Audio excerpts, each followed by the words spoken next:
ما يمكنش تكون مسلم وما تكونش عارف قصة وفاة نبينا محمد صلى الله عليه وسلم.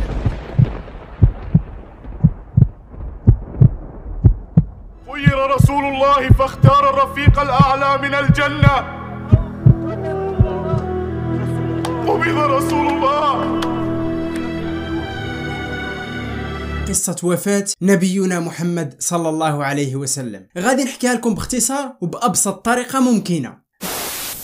بعد ما مرض عليه الصلاة والسلام مرض شديد ولم يخرج من داره لمدة 3 أيام، خرج في اليوم الموالي وأطل وخرج عند الناس ما قدروش يقاوموا ديك الفرحة وداك السرور وديك السعادة اللي حسوا بها ملي شافوا النبي عليه الصلاة والسلام خارج لعندهم بعد داك الغياب الفجائي الاضطراري. ولكن يا للأسف ويا للحزن اللي غادي يصيبهم بعدها، حزن ما بعده حزن، حيث كان ذلك هو اللقاء ما قبل آخر لقاء بينهم وبينه عليه الصلاة والسلام.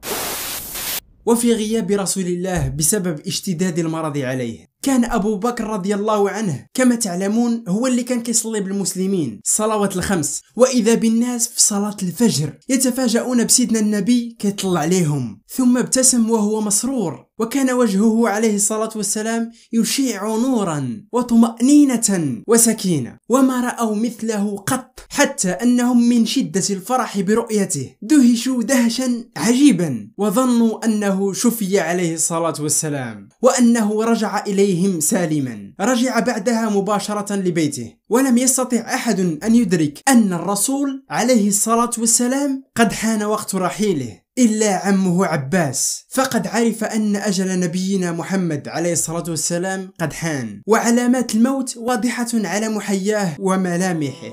بينما الرسول عليه الصلاة والسلام اشتد عليه الوجع، ذهب عند حجرة عائشة رضي الله عنها واضطجع في حجرها، ثم دخل عبد الرحمن بن أبي بكر رضي الله عنه وكان هز في يده السواك، وكلنا كنعرفوا شحال سيدنا النبي عليه الصلاة والسلام عزيز عليه السواك. فملي شاف السواك في يد عبد الرحمن بقى كيشوف فيه بكثير من التركيز، فعرفت عائشة رضي الله عنها بأن سيدنا النبي باغي السواك، وطلبته من عبد الرحمن بن أبي بكر فأعطاه لها، فلينته بريقها لرسول الله عليه الصلاة والسلام. لكن لم تمر لحظات حتى سقط من يديه، وبعدها أدخل يديه في علبة فيها ماء وبدأ يمسح بهما وجهه ويقول: لا إله إلا الله، إن للموت سكرات. وبعدها بلحظات زاد وضعه عليه الصلاة والسلام سوءا، وكان ينظر فقط إلى السقف ويقول بصوت مبحوح وضعيف: مع الذين أنعم الله عليهم من النبيين والصديقين والشهداء والصالحين وحسن أولئك رفيقا، اللهم اغفر لي واجعلني مع الرفيق الأعلى.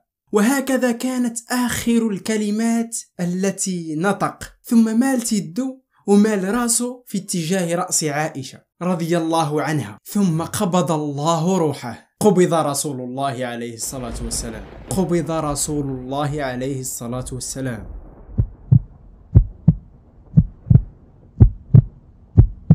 خير رسول الله فاختار الرفيق الأعلى من الجنة. قبض رسول الله.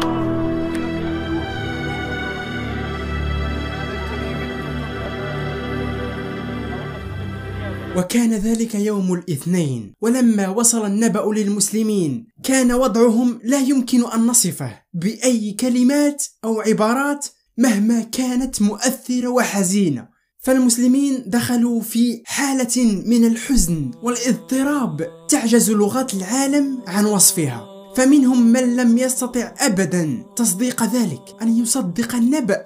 وفي نفس الساعة جاء لبيت رسول الله عليه الصلاة والسلام عمر رضي الله عنه، والمغيرة استأذن عمر عائشة رضي الله عنها فأذنت له بالدخول، ولما رأى النبي عليه الصلاة والسلام لم يصدق، فظن أنه فقط دخل في نوم عميق. ولما قال المغيرة لعمر: يا عمر لقد مات رسول الله، فقال عمر وهو مضطرب: كذبت، بل أنت رجل تحوسك فتنة، أي تخالطك، إن الرسول عليه الصلاة والسلام لا يموت حتى يفني الله عز وجل المنافقين. ثم جاء أبو بكر لبيت سيدنا محمد وتمم سيدنا النبي عليه الصلاة والسلام، وهو مغشى بثوب حبره، ثم كشف عن وجهه وقبله وبكى وقال: إنا لله وإنا إليه راجعون. مات رسول الله صلى الله عليه وسلم، وبدأ يبكي ويبكي. وفي نفس الوقت كان عمر رضي الله عنه كان في الخارج يكلم الناس ويحلف بالله أن الرسول لم يمت. ولما خرج أبو بكر من حجرة عائشة وحاول أن يعين عمر على تقبل أمر الواقع والوفاة، وقال بعدها: ألا من كان يعبد محمدا فإن محمدا قد مات، ومن كان يعبد الله فإن الله حي لا يموت. فقال: قال الله تعالى: إنك ميت وإنهم ميتون. وقال: وما محمد إلا رسول قد خلت من قبله الرسل، أفإن مات أو قتل انقلبتم على أعناقكم، ومن ينقلب على عقبيه فلن يضر الله شيئا وسيجزي الله الشاكرين.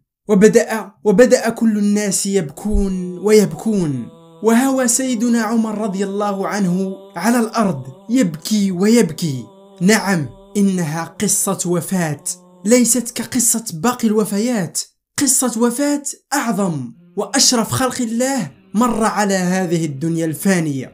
وهذه هي قصة وفاة الرسول محمد صلى الله عليه وسلم بالمختصر الشديد.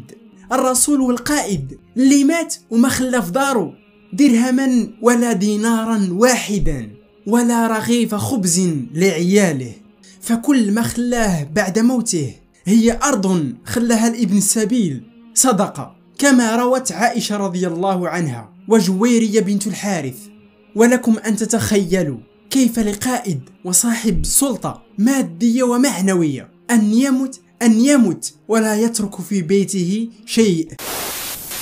شكرا بزاف لكم خوتي على المشاهده. المهم ما تنساوش ديروا لنا لايك، بارطاجيو الفيديو مع صحابكم باش كلشي يستافد، وما تنساوش تخلوا لنا الراي ديالكم في التعليقات. هادشي اللي كاين. نتلاقاو ان شاء الله في فيديو جديد ان شاء الله باذن الله.